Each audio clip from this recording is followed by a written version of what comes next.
Hello दोस्तों, आज की ये कहानी है गुरुवार की व्रत कथा।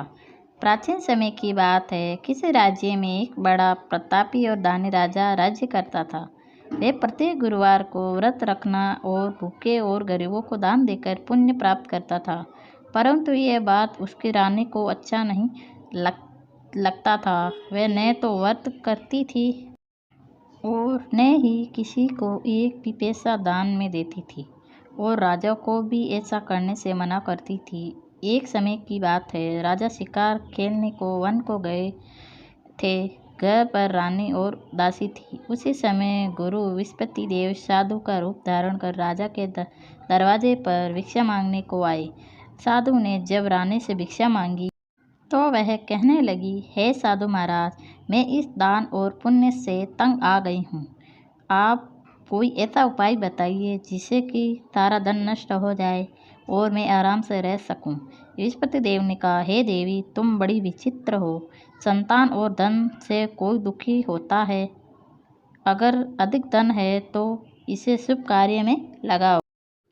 कुंवारी कन्या का विवाह कराओ। विद्यालय और बाग बगीचे का निर्माण कराओ जिससे तुम्हारे लोगों सुधरे। परंतु साधु की इन बातों से रानी को खुशी नहीं हुई। उसने कहा, मुझे ऐसे धन की आवश्यकता नहीं जिसे मैं दान दूं और जिससे संभालने में मेरा सारा समय नष्ट हो जाए। तब साधु ने कहा, यदि तुम्हारी ऐसी इच्छा है तो मैं जैसा तुम्हें बताता हूँ तुम वैसा ही करना। बृहस्पतिवार के दिन तुम घर को गोबर से लीपना, अपने केशों को पीली मिट्टी से धोना, केशों को धोते समय स्नान करना, राजा से हजामत बनाने को कहना, भोजन में मांस मदिरा खाना, कपड़ा धोबी या धोने डालना। इस प्रकार 7 बृहस्पतिवार करने से तुम्हारा समस्त धन नष्ट हो जाएगा। इतना कहकर साधु रूपी बृहस्पति देव अंतर्ध्यान हो गए।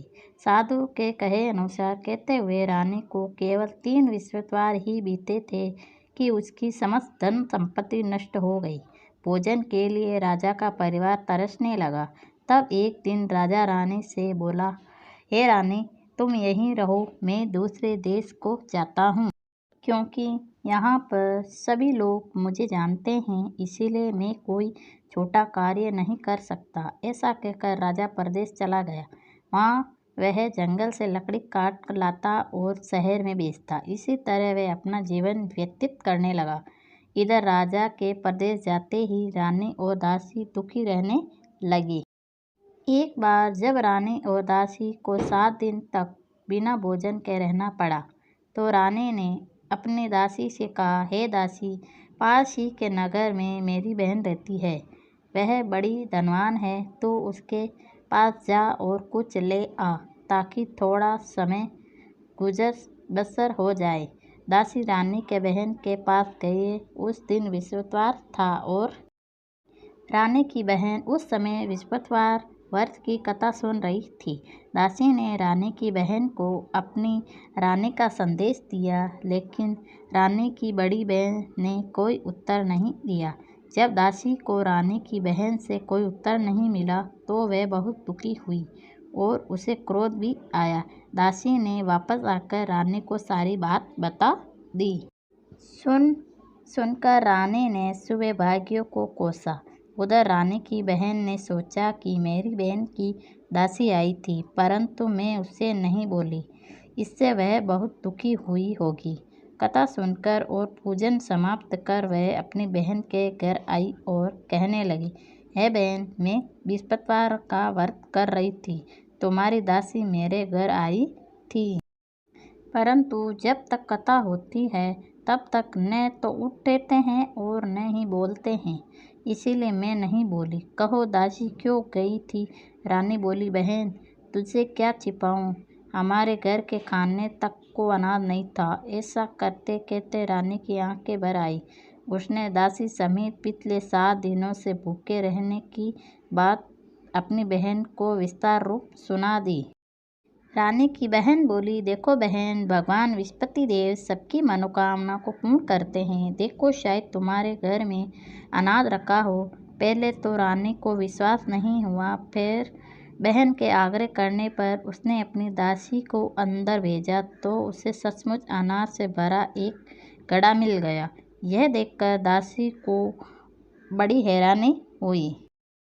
दासी रानी से कहने लगी, हे रानी, जब हमको भोजन नहीं मिलता तो हम व्रत ही तो करते हैं, इसीलिए क्यों न इनसे व्रत और कथा की विधि पूछ ली जाए ताकि हम भी व्रत कर सकें।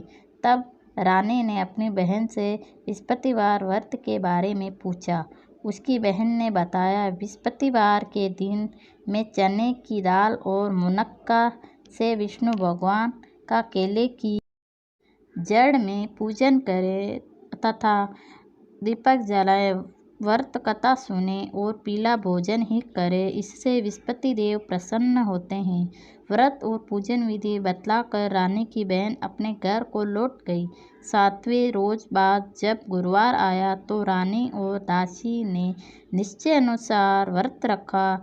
गुड़साल में जाकर चना और गुड़ बीन लाई और फिर उसकी दाल से केले की जड़ तथा विष्णु भगवान का पूजन किया। अब पीला भोजन कहाँ से आए, इस बात को लेकर दोनों बहुत दुखी थे। चूँकि उन्होंने व्रत रखा था इसीलिए गुरुदेव उन पर प्रसन्न हुए, इसीलिए वे एक साधारण व्यक्ति का रूप धारण कर 2 थालों में सुंदर पीला भोजन दासी को दे गए। भोजन पाकर दासी प्रसन्न हुई और फिर रानी के साथ मिलकर भोजन ग्रहण किया। उसके बाद वे सभी गुरुवार को व्रत और पूजन करने लगी। बृहस्पति भगवान की कृपा से उनके पास फिर से धन संपत्ति हो गया, परंतु रानी पहले से की तरह आलस्य करने लगी। तब दासी बोली, देखो रानी, तुम पहले भी इस प्रकार आलस्य करती थी, तुम्हें धन रखने में कष्ट होता था, इस कारण सभी धन नष्ट हो गया और अब जब भगवान गुरुदेव की कृपा से धन मिला है तो तुम्हें फिर से आलस्य होता है। बड़ी मुसीबतों के बाद हमने ये धन पाया है, इसलिए हमें दान पुण्य करना चाहिए, भूखे मनुष्यों को भोजन कराना चाहिए और धन को शुभ कार्यों में खर्च करना चाहिए, जिससे तुम्हारे कुल का यश बढ़ेगा, स्वर्ग की प्राप्ति हो और पितृ प्रसन्न हो। दासी की बात मानकर रानी अपना धन शुभ कार्यों में खर्च करने लगी, जिससे पूरे नगर में उसका यश फैलने लगा। गुरुवार को बृहस्पति भगवान का व्रत करने से घर में हमेशा सुख संपत्ति की बहार रहती है।